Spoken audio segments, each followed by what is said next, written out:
Good morning.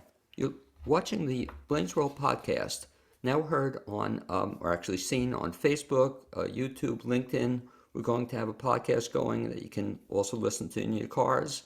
But it's my pleasure to be introducing today's show. And I'm here in my downtown studio in lovely Fairview, North Carolina, speaking to a friend of mine, Mark Jones. And Mark, you can wave to all your fans and friends who are watching this. Okay, and that's Mark Jones, who is perhaps the busiest guy I know of in both the show business area in the Asheville area and a whole bunch of other things he does as well. And Mark, the question I always ask the first time I have a guest on the podcast here is in terms of as a kid, you grew up where? Here in Nashville. Okay, and as a kid, were you interested in entertaining? I was interested in movie musicals and and things like that. I didn't start performing or entertaining probably until I was in chorus and in school and things like that, but I think it was probably around high school when I actually started having the opportunity to perform. Do you remember your first role? Well, in third grade, we did a Christmas show, and I was a mouse who was allergic to cheese. Okay, hold Um, that thought because I love it. I think I've told you this before, but I still have this idea I want to do, and we'll do it at HART, we'll do it at ACT, I don't care where, but everybody would do their first role. That mouse, you laughed, that mouse role, where was that at? In third that grade? was at my elementary school, Venable Elementary, which is doesn't exist anymore. But it was a show called A Chew, the Mouse That Saved Christmas, and I was a Chew, so I was the lead, and I was allergic to cheese. And there was a plot of a cat lighting fires in fireplaces to stop Santa Claus from coming. And in order to put the fires out, I would take cheese, sniff it, and it would make me sneeze, and I would blow the fire out so that Santa Claus could come. And it was a musical, and it kind of gave me the performing bug, but it wasn't until high school when I really got to perform, Well, in I'm a a little show. I'm a little concerned about what you said though, because you did this in third grade, and then the school closed afterward. Was that Yeah, was, no, yeah, was it that, closed many years after. well, anyway, but here's the idea, Mark, and you're the guy who could help me put this together, and I'll help you. But I want everybody to do their very first role. In other words, like that role, the third grade role. Do you have a videotape of it? No, Tell me that wouldn't be cool that if everybody would recreate their very first role, you don't have to do the whole thing, maybe 5 minutes, but wouldn't that be a fun fundraiser? it could be fun. Yeah, You yeah. know, that somebody could be a tree, somebody could be whatever. But I really want to do that sometime. And everybody I talk to says it's a good idea. The problem is with the copyright, but I assume this play you Right. in, we don't have to worry about the copyright too much. So anyway, keep that in mind. I want to do that with you. So third grade you performed, then you got into high school. Do you remember your first role in high school? I do. We did Grease, and I was a freshman, and I played Duty. That Yeah. was the name of the character, and he sang Those Magic Changes. Okay. And then So from there you just kind of took off and started performing I all did. over? We did three musicals while I was in high school. Um, and then I branched out to Tanglewood Children's Theater, which currently is at Asheville Community Right. Theater. But when I was doing it, it was in conjunction with University of North Carolina Asheville at UNCA. So I did two shows at Tanglewood before I became too old to do them. Because once you reached 18, you weren't really allowed to do Tanglewood anymore. Um, but I did two shows there, met some cool people in there that were college kids, but actually now we're peers, we're friends, because they really weren't that much older than I was. It just seemed like they were older because they were in college and I was in high school. But like Lori Hilliard, Okay. she was in the first show that I did at Tanglewood. She was in college at UNCA. And then many years later, well, not many years later, a few years later, we ended up starring opposite each other in the 1996 production of Little Shop of Horrors at ACT. So she was Audrey and I was Seymour. Now we're really good friends, and I've had both of her kids, Preston and Fairley, and some of my boot camp classes and things like that at ACT when I taught there at Tanglewood. So it's Well, like full circle. well, I was going to say that's one of the cool things that you actually then came back to teach there. Is that correct? correct. Yeah. And are you still teaching through the program? Not right now, but I mean, I would certainly do it again if asked. It's just there's a lot of people, a lot of people in the community who are all trying to work, and we all just have to share the load and take the opportunities when we get them. So Well, one of the incredible things about you, Mark, that always amazes me is how many like different kinds of things you do and how many different kinds of roles you play. And so I first got to know you as an actor. I'm trying to think which first play I ever saw you in, but I moved into Asheville area about I guess 2009, and since then I've seen you in just about every play, and right. it just kind of blew me away with the variety of stuff you choose, and so out of all the roles you've done, do you have a favorite role you've ever done? I mean, yes, I have a couple. I mean, I would have to say the one that probably got me the most attention was Buddy Holly, For sure, yeah. and it not only got me like local attention, but it also got me a little bit of international attention. Just because anytime you play Buddy Holly in the show Buddy, you become part of a Buddy Holly family. So your picture and your bio and all that goes onto a Buddy Holly website, and then you become one of the actors who's played Buddy. And because of that, the London production, they were redoing their souvenir program that they sell in the lobby, and they contacted me and asked for a picture and a description, because opening night we had a gentleman come see the show who had seen the real Buddy Holly Oh, in the Winter Dance Party 3 days before Buddy Holly died. He had seen that concert and didn't realize that that would be the last time he ever saw Buddy Holly. But when he came to see the show, he just was transported back to that time, and he was very appreciative and very kind, and just came up to me after the show and was like, I just want to let you know you brought him back, so thank you. And because of that, it got me into the program. So the souvenir program has a picture of me in it very when they're talking nice. about Buddy rocking around the world, and it got HART, Haywood Arts Regional Theater. It got them international attention as well, because their theater was mentioned in this souvenir program sold in London. So that was kind of cool.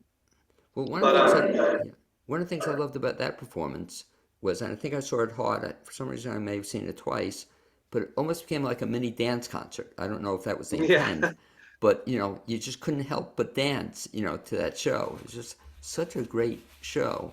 Um, Other Mark it Jones roles, I'll name two others. Two of my, I mean, so many of my favorites, but I loved you in was Where You Were Lurch, the Adams oh well, Family. see, Lurch is one of my favorite roles too, and that's funny because I had no lines. I was literally just on stage the whole show. I sang at the very, very end, Right. but it was one of the most rewarding roles. It was so easy to do, but it was so much fun to transform myself into somebody completely different than who I am as an actor, as a person. And that's what I like about roles now that I'm getting older, is that I want to play something completely different from what people think. I want to be unrecognizable on stage, and Lurch was certainly that. I mean, from the bowl haircut to all the makeup that I wore, and the shoes that made me 5 inch taller, 5 inches taller, and it was just fun, fun Well, show. well, the other one too is up there. Two others come to mind, but talking about different roles, I was so impressed when you were a brain surgeon. That was Oh, Frankenstein. right, and I was your victim, I guess, but that was so much fun to have you operate on me. So that was a fun role. And the other one, I think I've asked you about this before. I hope you bring it back sometime. But it was the two-person show you did with Bradshaw Call. Oh, the story of my life. Yeah. Yeah, I mean, it may come back one day. I right now, it's just a matter of finding the time, and everybody's always busy doing things, um and we get older, and it's right now, I mean, like in November I had well, all of 2020 and 2021 I had vocal I remember. problems, Yeah. and I just had surgery in November for that. And that created some other issues that I'm still trying to figure out. So I'm not really a performer when it comes to singing right now because I'm not back in full voice yet, which is quite frustrating. But it will hopefully one day in the figure itself out, and we will figure out how to get me back to performing again. Um, I can act, I just can't. The singing voice is just not 100% back yet, and that for someone that's been doing it for 35 years, that's very frustrating.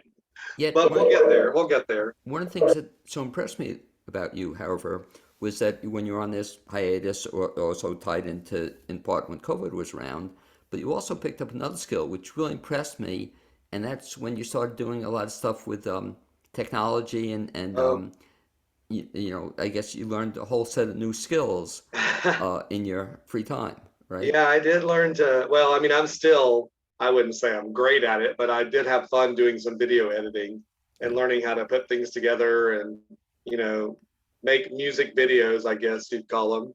Um, and that skill has come in handy. I mean, I'm working on projections for my new show that's coming up that we'll talk about in a little while, for a little bit. But I'm working on some projections for that, which the video editing comes in handy because I can, you know, take things from online and pictures and all kinds of things and make backdrops for my shows. Oh, So so cool.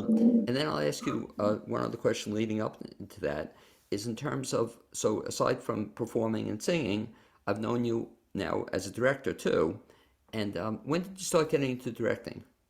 I directed my first show in 2005, uh, and that was in Silva at their little kudzu players. I don't know if it still exists or not, but that was their community thing. And we did a show called Ruthless, and that just kind of fell out of having talked to an actor that I did a show with, and that actor happened to be in the show, and their director quit, so they were trying to figure out what they were going to do. And this girl said, "I know a guy who loves this show.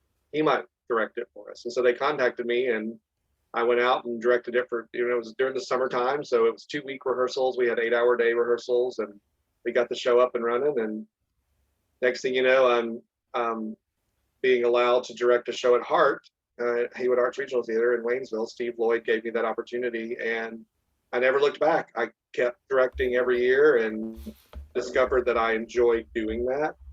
And that's also great because since I am having vocal issues, I do have something to do that still keeps me involved in the theater.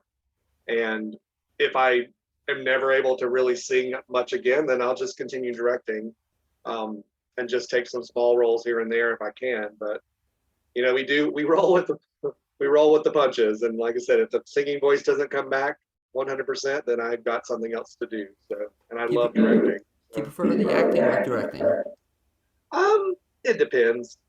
I mean, there's certainly something to be said for being on stage in front of a live audience with lights, and it's an energy that you just can't replace. But I also, as a director, I love watching my show every night with an audience and seeing the actors that I've worked with do the show, and it gives me great joy to I go to my show every night. I watch.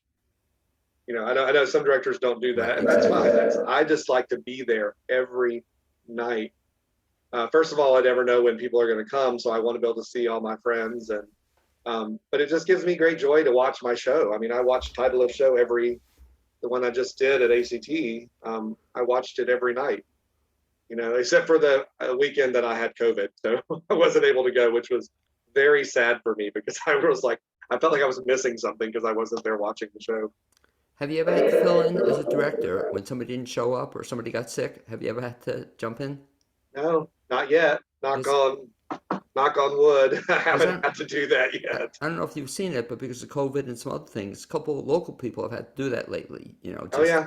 uh, at HART they've done it elsewhere, and I give them so much credit.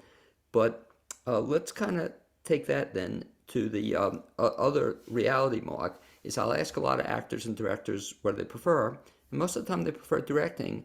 But come on, fess up. The truth is, you don't have to memorize the lines. Well, that's it. I mean, directing for me, like I I always it's like a creative thing. My brain is full of so many shows going on. Like I'll have 3 shows. Some of them are not even, are still like a year away, but I'm already working on them. In my head, they're already there in conjunction with the show that I'm currently working on, in conjunction with the show, like 2 others. It's this. So as a director, it's fun to be in control of the entire show. Everything in that show is your control. You work with the actors and you give them the things to do, and then it becomes a joint project where the actors take what you've given them and make it their own. And then there comes that point where you don't know what was you and what was them, and it becomes this one thing. But I like being, and as an actor, you only have control of one thing, and that's you. And even then, the director is telling you what to do most of the time. So that's why I like being a director, is I get to do the whole picture. Costumes, help with, figure out whether I want the lighting to be, and the set design, help with that. It's all like in my hands. Well, one of the things you do when it's in your hands is I'm just impressed by the teams you put together, not only in terms of the actors, but you also have these people you work with, and you mentioned some of them are just so in sync with you, it seems like, in terms of your choreographer, your music people, you seem to work with some of the same people a lot, and they're all so good, like, if you want to mention some of them, but they just always go with a Mark Jones play. I've worked with Sarah Fowler in the There, past. yeah. She's amazing. Rob Blackwell. Um, I've worked with a lot of different people. Jessica, you work with a lot. Jessica Garland Yeah. Lowe is my choreographer a lot. Ann Guerin is a wonderful stage manager.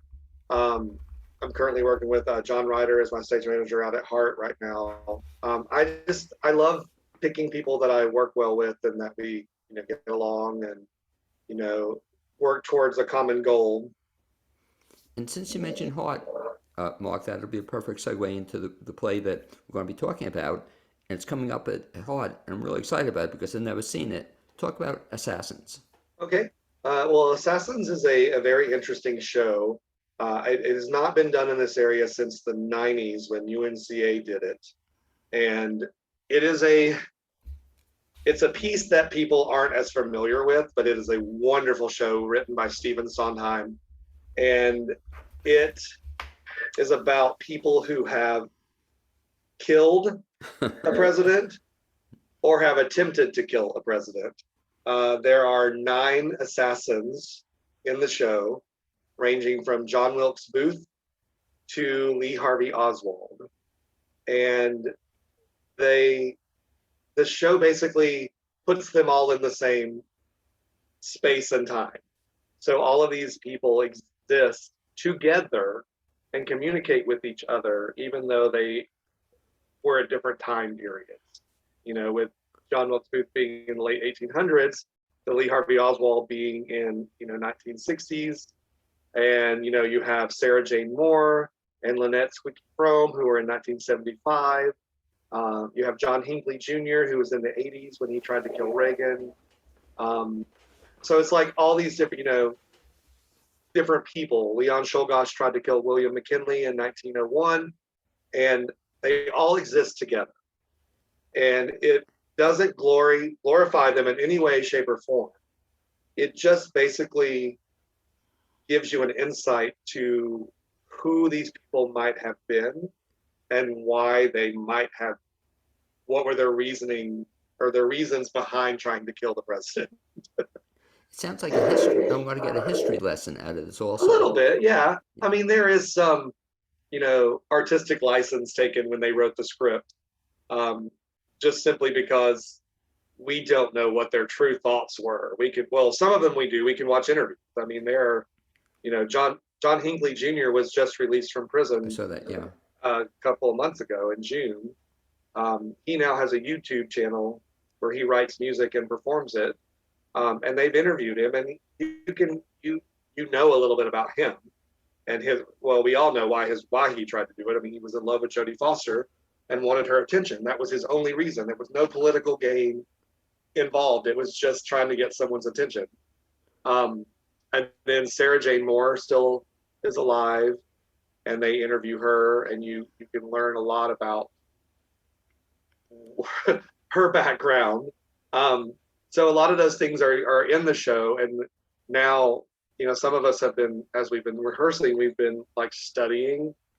I know more about these people than I ever would have known if I had not directed the show.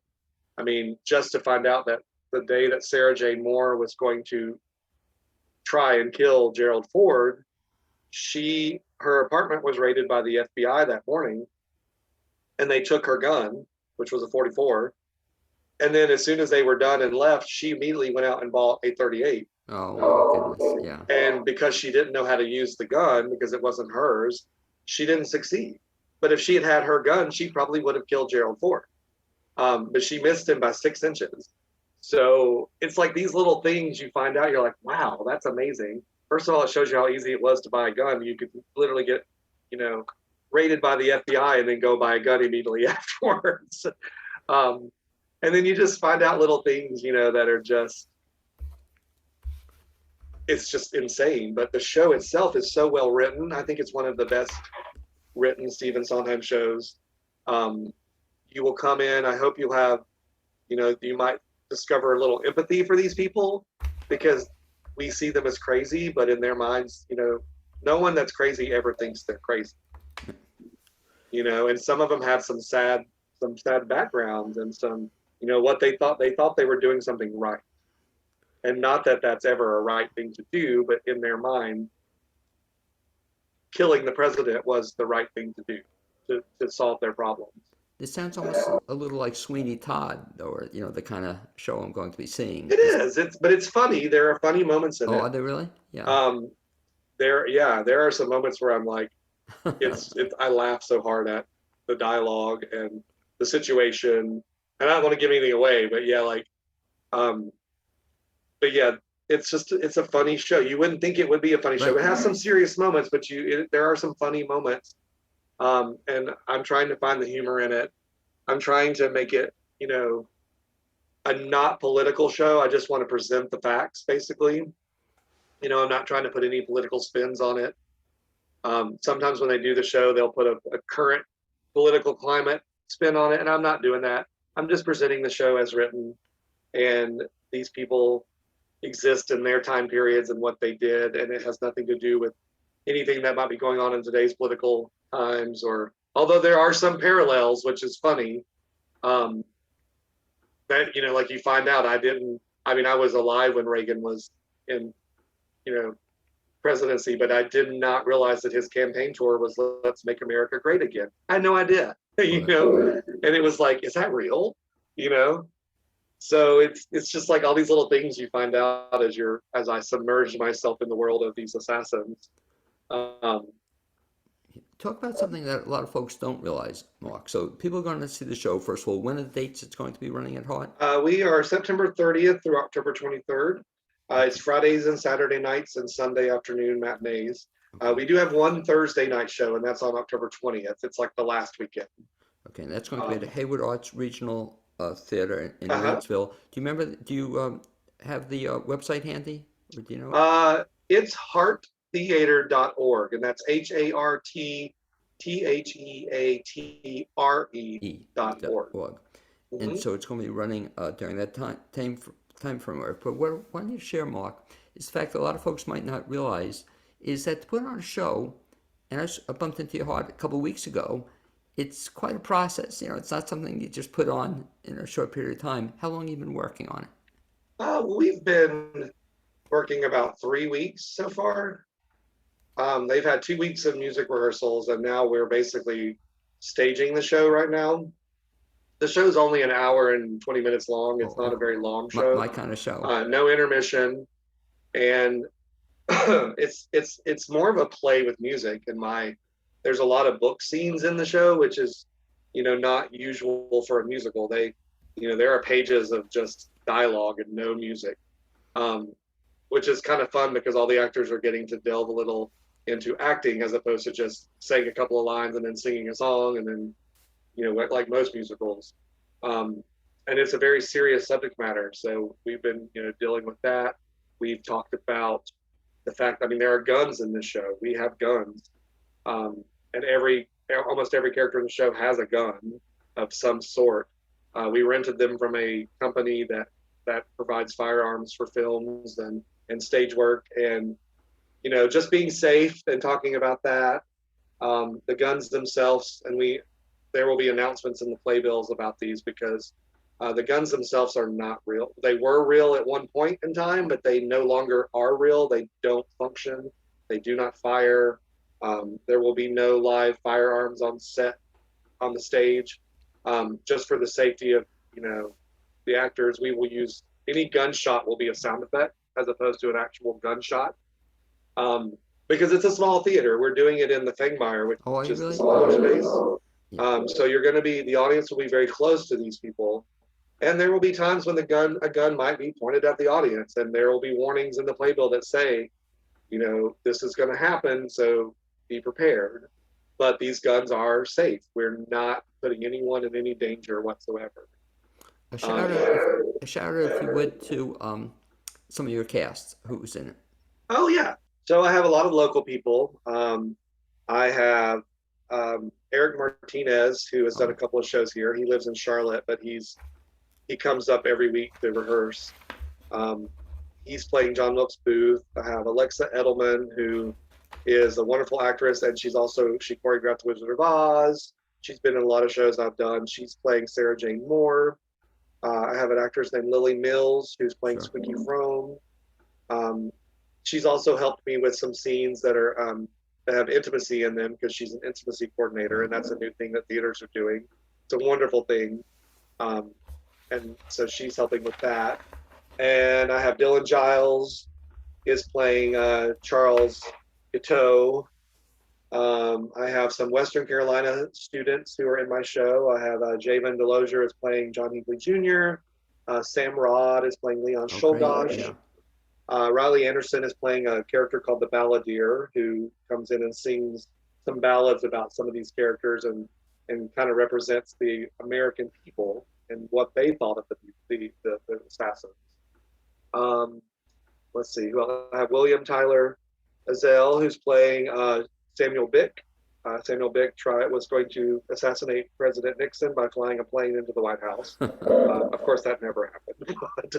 But who else do I have? Well, it sounds like you got most of There's them. a lot of people. I mean, I have 15 people in the cast. So, Wow, that's a but they're big all cast. some really some really good local um, local talents that are in my show. It's a great cast, and every day we go to rehearsal, I'm just like, oh, this cast is amazing. I can't wait to put the show up. Well, just listen to it. I know most of them. I'm really looking forward to it. In terms of the music, question, track, or what are you using? Their HART is currently using track, so we will have a fully orchestrated uh, track that we use underneath the score or underneath the show.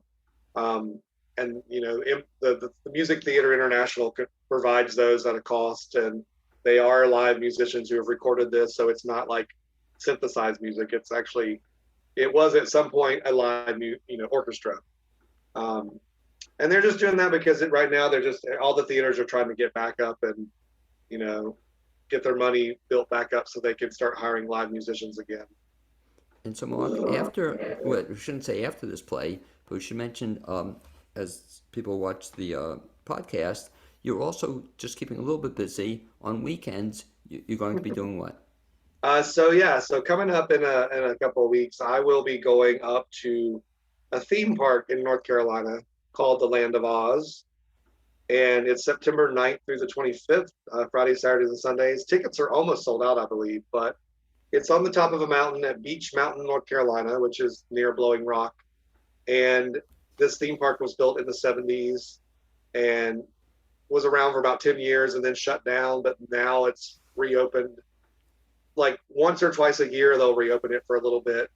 And people can come up and buy a ticket and come up and submerge themselves in the world of the Wizard of Oz. All the characters are there: Dorothy, the Lion, Scarecrow, Tin Man, Wicked Witch, Glinda, all of them. And you go through Kansas, and then you go into the house and go through a tornado, and you come out on the other side, and you're in the Land of Oz, and you follow the Yellow Brick Road with all the characters, and there's the Emerald City.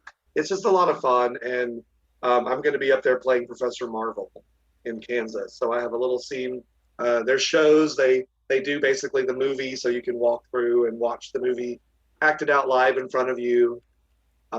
And so I do my scene with Dorothy, and then I send her on her merry way. How long have you been doing that? This is my second year.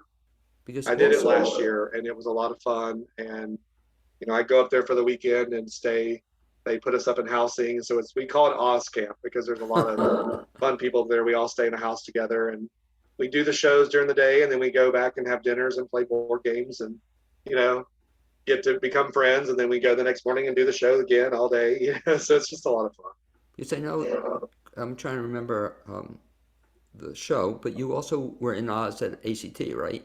I was ACT October of 2019. I played the Tin Man in the Wizard of Oz there. So, in your spare time, Mark, or I wouldn't say in spare time, moving forward, I assume you're going to be keeping active and doing some other shows and directing and a whole bunch of other things. Yeah, I mean, I have some things coming up on the calendar, but I some of them I can't really talk about yet because they haven't really been announced officially yet. Um, but I do have like a Christmas show. I know I'm doing it in 2023 at Haywood Arts Regional Theater. We haven't picked it yet, but I do know that it's going to be there. And then I have something cool coming up that, like I said, as soon as I can announce it, I will. But Okay. right now there's some red tape that they're going through just to get everything set forth. So Well, when you have it, let me know that too, because I'd love to do a show on whatever you're in. I'm going to want to see, as you know. And thing also, I want to see Mark sometime is your pair of roller skates, because I don't know how you go from one thing to another, or how you keep track of everything you do, because I know you work full time at one of the hotels in town. yes, I work at Hotel Indigo Okay. full time. Eh, I usually will work in the morning from 7 a.m. to 3 p.m. and then I'll go home and take a nap, and then I'll head to Waynesville at 5:30 and come home by like 10:30 just to get up and do it all again the next morning. So it makes for a busy day. My cat's not very happy with me because she's always like, "Where are you going? You just got home." And Mark Jones, just to recap, so the two things we can talk about is, so in terms of Assassins, which I really want to see, the dates on that are again when? September 30th through October 23rd. Okay, so it'll be coming up And in the near tickets are on sale now. Okay, and it sounds like, and it's a smaller theater, so you're going It to is want a to, small theater, so the tickets will go fast, I think. right. I'm hoping that people, I'm curious to see the reactions to the show. It's a different show. I love it. I think a lot of people love it. So I'm curious to see what the people that aren't familiar with it, what they think about it. And Um, also, if folks want to keep track of Mark Jones, best bet Facebook, or is there any other way to find out what you're into? I'm old school. I'm still on Facebook. I'm LinkedIn? learning the Instagram stuff, and I'm gonna try to learn how to do TikTok. So because apparently some people have said I would be good at doing that. So I'm like, okay, but yeah, I'm still on Facebook. I don't have a Okay. website or anything. I need to create a website. Join the crowd, but I'm like you. Mark, anyway, as always, a pleasure. Look forward to seeing you sometime in the Thank near you. future, and we'll speak. Okay, man, thanks. All right, thanks. Be well.